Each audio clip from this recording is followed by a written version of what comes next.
Vittoria interna ed elitta ad un passo per la Lupa Frascati che supera per 3-1 in rimonta il San Lorenzo tra le mura amiche con i gol di potenziali del Monte Cupelli per il campionato Under 17 regionali di Mancini, il momentaneo vantaggio ospite.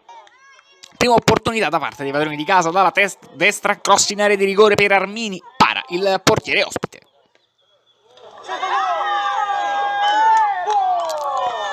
Al quarto d'ora San Lorenzo in vantaggio, va in verticale per Mancini che in pallonetto supera Moglianetti per lo 0-1.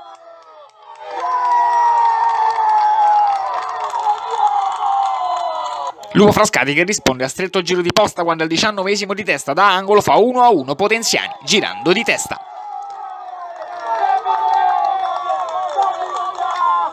Prima frazione che si chiude con il San Lorenzo in proiezione offensiva, azione in verticale da parte della formazione ospite, conclusione da fuori deviata però in corner.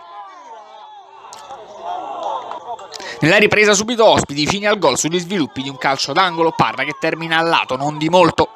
Poi al quarto Lupa Frascati che risponde con difesa ospite che si salva in affanno.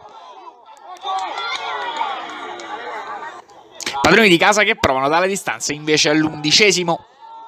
Ancora Armini a tentare la conclusione di destro, vantaggio che infine si materializza al quarto d'ora, cross dalla destra, Armini appoggia e Del Monte in diagonale non sbaglia, 2-1 per la Lupa Frascati.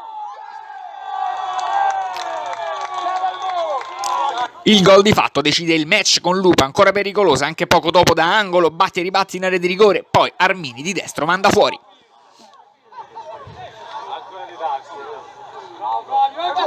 Al 26esimo altra azione offensiva con Gentili, il numero 7 che manda alto di un soffio una buona conclusione con il destro.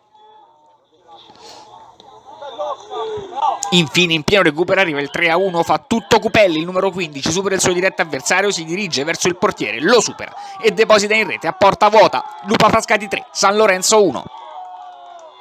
Match che dopo il recupero termina qui.